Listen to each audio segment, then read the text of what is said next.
Zagales, zagalas, señores del jurado, yo soy Roberto y os quiero dar la bienvenida a este pequeño canal donde, como sabéis, solemos hablar de cine.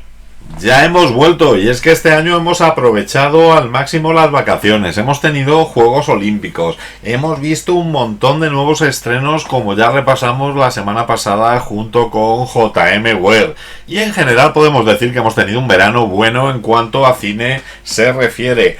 Pero bueno, ya hemos llegado a septiembre, el que para mí siempre será el principio del año. Hay gente que trata de convencerme de que el año empieza en el mes de enero, pero para mí esto nunca ha sido una realidad. Al final es en septiembre cuando tenemos que volver a nuestros trabajos, cuando tenemos que volver a clase y en general cuando tenemos que retomar la rutina con la que tendremos que convivir durante los próximos meses. Por otro lado, es cierto que no todo van a ser buenas noticias durante este verano, y es que hemos tenido un par de pérdidas de unos actores a los cuales yo he tenido siempre bastante respeto. El primero de ellos fue durante el mes de agosto, cuando falleció el actor francés Alain Delon, uno de los guapísimos del cine de los 70 y de los 80, que había hecho papeles como el de Ripley en la maravillosa A Pleno Sol, Rocco y sus hermanos, El Zorro, incluso llegó a ser Julio César en las películas de Asterix de los 2000, pero al que yo siempre voy a recordar como un integrante del clan de los Borsalino en esa grandísima película que protagonizó junto a Jean-Paul Belmondo y que nos dejaron un film sobre mafiosos marselleses muy divertida y que nunca me canso de recomendar. Más reciente ha sido la pérdida esta última semana de James Earl Jones, un actor del que curiosamente todo el mundo ha reseñado que era la voz de Darth Vader y la voz de Mufasa, aunque realmente en España la voz de Vader y de Mufasa nos dejó hace tiempo y siempre será el grandísimo Constantino Romero. No voy a ahondar en la extensa filmografía del actor norteamericano que llegó a participar en más de 150 películas, pero sí quiero hacer referencia a una muy olvidada y es una serie de televisión que James Earl Jones protagonizó allá por el año 1990 llamada La Pasión de Gabriel. Esta serie que tuvimos oportunidad de ver en la televisión española, recuerdo los viernes por la noche, nos mostraba a Gabriel Byrd, un policía que había sido acusado del asesinato de su compañero y era exonerado gracias a la intervención de una abogada con la cual comenzaría a trabajar como investigador. Y es que aunque esta serie únicamente duró una temporada, dejó muy claro el grandísimo actor que era James Earl Jones. Además, por otra parte, para mí resulta inevitable recordar que en el año 1982 dio vida a otro de los mejores villanos que hemos disfrutado en el mundo del cine, y este no es otro que Tulsa Doom, el villano de la película Conan el Bárbaro de John Milius, protagonizada por Arnold Schwarzenegger. Y es que si el Chuache ha sido la imagen de Conan para toda una generación, no hubiera sido la misma sin este villano, primero señor de la guerra y posteriormente hechicero, al que dio vida el actor de Mississippi. Descanse en paz, James Earl Jones. El acero no es fuerte, muchacho. La carne es más fuerte. Anda, mira. Allá, en las rocas.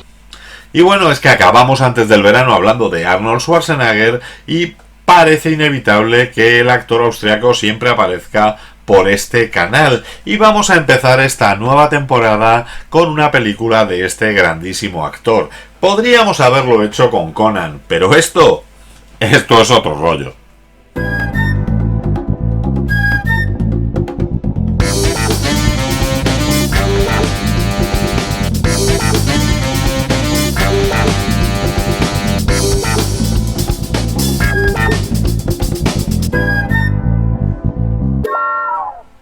John Matrix es un ex coronel de una unidad de fuerzas especiales del ejército de los Estados Unidos y padre soltero que se ha retirado a vivir en una cabaña en la montaña junto a su hija Jenny, según se nos muestran los créditos, con una vida idílica.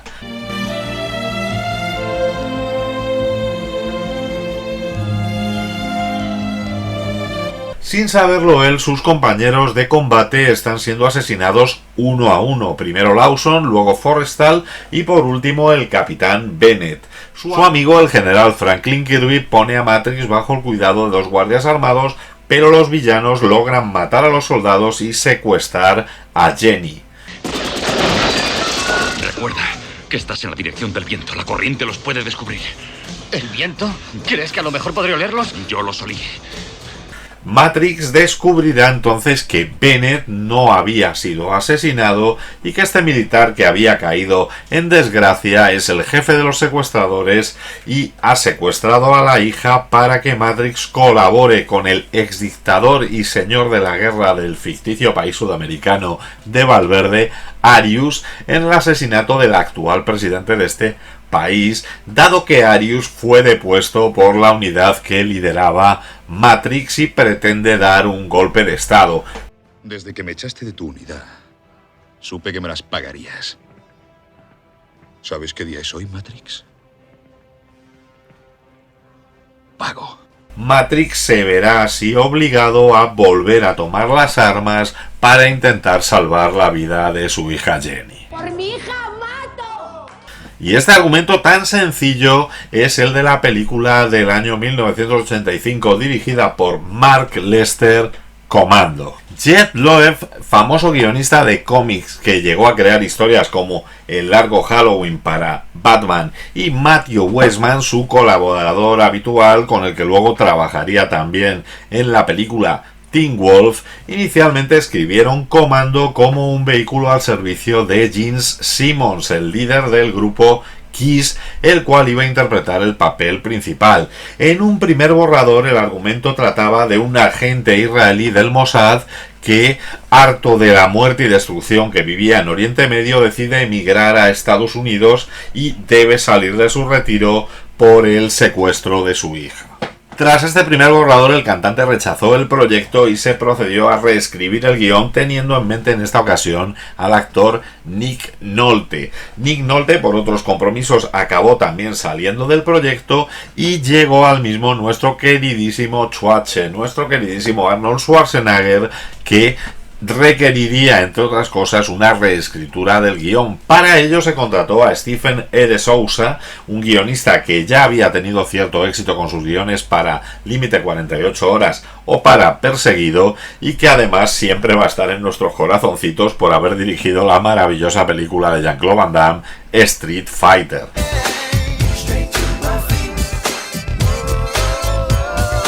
Steven da Souza empezó a adaptar la trama de nuevo para los requerimientos y características del actor austriaco.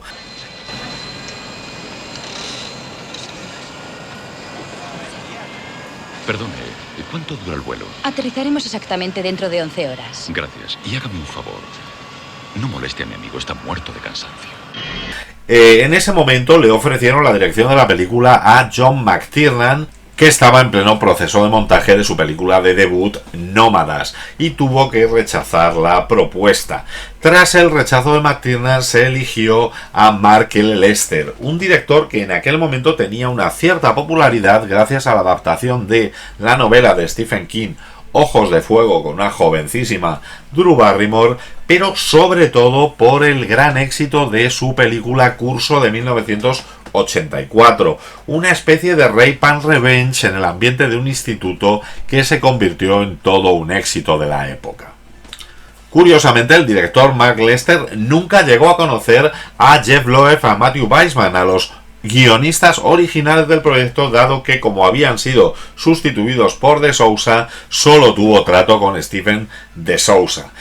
A la llegada del nuevo director, la primera contratación sería la de Vernon Wells, el que haría de ex compañero de Matrix, primero dado por muerto y luego convertido en el villano principal. Wells gozaba en aquel momento de cierta popularidad por haber dado vida a Wes, el antagonista de la segunda película de Mad Max junto a Mel Gibson, un papel que posteriormente incluso parodiaría en la película La Mujer Explosiva. Nosotros somos unos caballeros, así que os daremos a elegir. ¿Podéis marcharos en paz?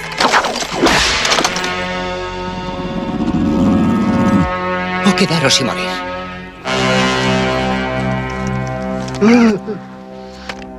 y incluso siguió dando vida a villanos en aquella época, como en la película El Chip Prodigioso. Para el papel femenino de la película, que como ocurría en gran parte de las películas de los 80, era un papel basado en tomar decisiones absurdas y en algún momento hasta innecesario, y no iba mucho más allá que dar un toque cómico a ciertas escenas, teníamos a la actriz Rae Daw-Chon. La actriz Rae Daw-Chon había sido popular en ese momento por aparecer en películas como Beat Street o En Busca del Fuego y algunos papeles en series de televisión. Ese mismo año haría quizás su participación en la película más galardonada de aquellas en las que estuvo, que no es otra que la película El color púrpura de Steven Spielberg.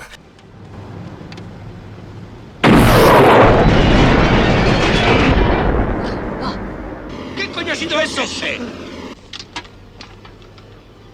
¡Ay, Dios mío!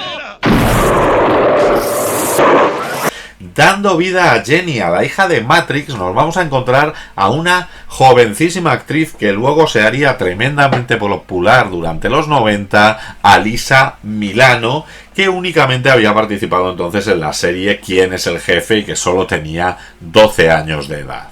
Junto a ellos tendremos a Dan Hedaya dando vida a Arius como el derrocado presidente de la República de Valverde. Mark Lester quería haber contratado a Raúl Juliá para interpretar este papel, pero el productor de la película, Joel Silver, insistió en contratar a Dan Hedaya. Sí, porque usted va a regresar a mi país y va a liquidar al presidente a quien ayudó a derribarme. ¿Por qué no pides a Bennett que lo haga? Seguro que disfrutaba mucho en ello. Porque el presidente Velázquez confía en usted, mayor. Después de todo, le convirtió en el héroe de la revolución. Tendremos también en la película a Bill Duke, un actor que volvería a la República de Valverde años más tarde junto a Schwarzenegger en la maravillosa película Depredador, porque realmente la película de Valverde fue utilizada en otros films, como ocurre por ejemplo en La Jungla 2, también escrita por Steven de Souza, donde el dictador proviene de esta misma República de Valverde. Tendremos también en el elenco al siempre inquietante David Patrick Kelly dando vida a Sully. Cuídese. Ay, tenga. Tómese unas cervezas en Valverde Mayor. Eso nos dará más tiempo para estar con su hija. Eres muy ocurrente, Sally. Me gustas. Por eso a ti te mataré el último. Y dos participaciones de actores que por aquel entonces eran tremendos desconocidos, pero que conseguirían popularidad. Por un lado, la actriz Chelsea Field, que daría vida, por ejemplo, a la mujer de Bruce Willis en el último Boy Scout. Y por otro lado, al grandísimo Bill Paxton, que aparecerá como un operador de radar que va a seguir al hidroavión en el que viaja Matrix y Cindy al final de la película. La filmación principal comenzó el 22 de abril de 1985 y terminó tan solo 45 días después, el 6 de junio de 1985. Se realizó íntegramente en diferentes lugares de California. Por ejemplo, a pesar de que la isla de San Nicolás, la isla a la que Matrix debe volar para rescatar a su hija, es una isla que existe frente a la costa de Santa Bárbara, toda esa toma no se rodó en una isla, sino que se rodó en San Simeón, un pueblo de la costa del Pacífico. Los barracones que son atacados son propiedades de la finca Hearst Castle en la misma zona. Las escenas de la cabaña de troncos se grabaron en el Monte Baldi. La casa en la que al principio de la película Cook y Díaz asesinan al primero de los hombres de Matrix era la casa del propio guionista Steven de Souza, y siguiendo con el relato de las casas, la que Matrix asaltará al final de la película en el clímax era la antigua residencia principal de la finca de Harold Lloyd en Benedict Canyon, Beverly Hills. Esta casa, por cierto, va a ser la misma que aparece en la película Super Detective en Hollywood. De hecho, en cuanto a lugares que se repite, tenemos el Sherman Oaks Gallery de California, el centro comercial que fue utilizado para la película y que tenía que realizarse todas sus grabaciones durante 6 días después de las 9 de la noche tras el cierre de las tiendas. Era un centro comercial que volvería a ser utilizado, por ejemplo, en la película Terminator 2. El presupuesto de la película era un presupuesto de $8 millones, finalmente acabó siendo de 9 millones con la publicidad, pero esto no hizo que Commando no se haya convertido en una película tremendamente popular, por una serie de errores que aparecerán a lo largo de su metraje y que he querido resumiros aquí. Por una parte, cuando Matrix tiene a Sully agarrado por una pierna al borde de un barranco, se puede ver claramente cómo Sully lleva una cuerda atada alrededor de su pie izquierdo. Pero lo sabe, Cook. Te llevaré donde tenemos que encontrarnos. No me llevarás. ¿Por qué no? Porque sé dónde está. ¿Te acuerdas que prometí matarte el último? Es verdad, lo prometiste. Te engañé. De la misma manera, en esa escena, cuando empuja el Porsche de Sully que ha volcado en la carretera y tiene un lateral destrozado, veremos que se marcha sin tener ni un solo arañazo. Al final de la película, cuando Matrix carga la balsa con todo el equipamiento, lleva un bañador de color negro, cuando llega a tierra es un bañador de color blanco y cuando llega a la orilla vuelve a ser de color negro. Hay un momento durante la batalla final en la que tras una explosión podremos ver como uno de los soldados ni se inmuta y claro, es que se ve claramente que es un muñeco. Poco después, en la misma escena, cuando tira una granada a los pies de unos soldados, vamos a ver cómo estos son impulsados por unos pequeños trampolines pintados de verde. También vamos a tener la famosa escena en la que, disparando una ametralladora con un cinturón de balas, veremos cómo se acaban las balas para en la siguiente toma volver a aparecer cargada. Veremos cómo múltiples militares de Arius mueren varias veces durante la batalla y sobre todo veremos cómo cuando al final de la película el general Kirby aterriza en la playa va a hacerlo sobre marcas de aterrizajes de helicópteros de tomas que se habían realizado anteriormente. A pesar de estos fallos, Commando fue un grandísimo éxito en taquilla, recaudando más de 57,5 millones en los Estados Unidos. Debutó como número 1 en taquilla en la semana del 4 al 6 de octubre de 1985 y se mantuvo durante 3 semanas consecutivas en este lugar.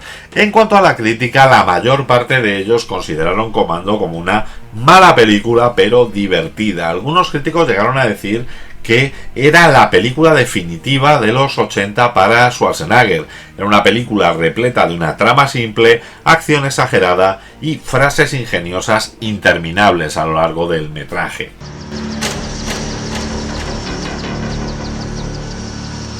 ¿Dejaste algo para nosotros?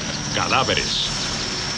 En el New York Times llegaron a decir que si 2/3 de esta película de 90 minutos era un caos sin humor y sin humanidad, sería necesario que en caso de hacer secuelas buscaran algunos escritores más inteligentes y algunos directores más sutiles. Variety dijo que aunque no estaba a la altura del último éxito de Schwarzenegger, del Terminator, Commando era bastante superior a Rambo, porque mezclaba humor y acción y se evadía de dar ningún tipo de mensaje político. Patrick Goldstein de Los Angeles Times llegó a escribir que estaba llena de acrobacias espectaculares y de tiroteos, que era un éxito sangriento dirigido por un veterano de las producciones de bajo presupuesto y que si los guionistas le hubieran dado un final con la mitad de calidad de lo que tenía al principio de la película podría haber sido un verdadero placer. Pero si tuviera que quedarme con una crítica, me quedaría con la del Washington Post, que dijo que la película comenzaba siendo tremendamente divertida y terminaba siendo aburrida, dado que cuánto tiempo se podía estar viendo a un austríaco imperturbable practicando el tiro al blanco. Aún así, la película fue nominada a un premio Saturn's Award en la categoría de mejores efectos especiales, aunque lo perdió frente a Regreso al Futuro. En el sitio web Rotten Tomatoes, la película tiene una calificación del 67%, con un 68% por parte del público, muy similar a la nota que tiene en IMDb, con un 6,7 sobre 10 de puntuación. Y es que Commando, aun reconociendo todos sus errores, es un ejemplo de lo que debe ser una película de acción y podría dar muchísimas lecciones a las que se realizan en la actualidad. Es una película con un ritmo vertiginoso, con violencia directa y con una estrella carismática al frente de la producción. Necesito a la niña. No necesito a la niña. No necesito la pistola. Puedo vencerte. ¡No necesito la pistola! Tú me vuelves loco, ¿sabes? Solo a un membrillo como tú se le ocurre tirar una pistola tan bonita. Es que no piensas, ¿eh? Lo más curioso es que las cosas más criticables de la película son las que juegan a su favor. Toda la película está llena de excesos y tiene momentos de consciente autoparodia que hace que no nos tomemos tan en serio toda esa destrucción que estamos viendo y que disfrutemos bastante más de la película. Las secuencias de acción se suceden con muchísima fluidez y la historia tiene una tensión suficiente como para que no nos levantemos del asiento en esos 90 minutos que pasan como un suspiro. Además, Commando marcó un punto de inflexión en gran parte de los que participaron en ella. Arnold Schwarzenegger se consolidaría como una estrella del cine de acción, ya había hecho Conan, ya había hecho Terminator, pero sus mejores films estarían por llegar. Mark Lester filmó la que se considera como su mejor película. Es cierto que tampoco tiene cosas muy destacables en su filmografía, salvo Curso de 1984, Ojos de Fuego y una película que yo la tengo un especial cariño, Little Tokyo, Ataque Frontal, con Dolph Lundgren y Brandon Lee. El director siempre ha declarado que esta es la película favorita de su filmografía, pero además Joel Silver y Steven de Souza se convertirían en unos referentes del cine de acción para los años posteriores. Y aunque siempre se ha hablado de la influencia que tenía Commando por la película Rambo Acorralado Parte 2, esta influencia no es tal. El estreno de ambas películas se produjo con 4 meses de diferencia. El héroe musculoso de acción que luchaba contra un ejército completo por una causa justa era una moda de aquella época. De hecho, había películas como Desaparecido en Combate, Invasión USA, Red Scorpion, las 3 por cierto dirigidas por Joseph Zito, que tendrían esta misma influencia de la saga de Rambo o tendrían esta influencia de Commando. Es cierto que tienen puntos en común. Es un héroe solitario, cachas, exmilitar, que era el mejor pero por algún motivo tuvo que dejarlo y que acabará teniendo que poner en práctica todo lo que aprendió por motivos meramente personales. ¿Es grave? No te voy a dejar, si eso es lo que temes. Incluso podríamos ver algunos ecos del coronel Trautman en este general Kirby que aparecerá en Commando y que realmente es solamente un personaje que está diseñado para que suelte frases impactantes para que aparezcan en el tráiler de la película. Schwarzenegger insistió siempre en que él había hecho una película bastante mejor que la de Stallone y que el tiempo le daría la razón. Para finalizar, comentar que en el año 1986 Steven de Souza escribió un guión como secuela de esta película, el cual fue revisado además por el grandísimo Frank Darabont y que se basaba en la novela de Roderick Thorpe Nothing Lasts Forever. Schwarzenegger recibió este borrador de guión y rechazó hacer una secuela de la película. Se reescribió en ese momento el guión y se le ofreció a John McTiernan, el cual le cambió el título a Die Hard, la jungla de cristal. Pero bueno, eso es otro rollo. ¿Y qué? ¿A vosotros qué os parece Commando? ¿Es una mala película o mola? Ponedmelo en la caja de comentarios. Si os ha gustado el vídeo, dadle al like, suscribíos al canal para más contenido como este y no dejéis de pasar por la sección canales que me enrollan dentro de mi canal, donde encontraréis canales de compañeros que hablan de cine, incluso a veces mejor que yo. Y como siempre digo, parafraseando a Typical, en el próximo programa hablaremos del gobierno. Muy bien amigos, se acaba la semana, los domingos por la tarde aquí partimos pana. ¿Te lo has pasado bien? ¿Aún te quedan ganas? Roberto te cuenta más movidas raras. Esto es otro rollo, ahora a la cama, a dormir, a ver cine o haz lo que hagas. Dentro de 7 días otra pasada con más pelis guapas para analizarlas. Esto es otro rollo, verano, invierno. Esto es otro rollo, aquí siempre despierto. Esto es otro rollo, lo estás sintiendo. La semana que viene hablaremos del gobierno.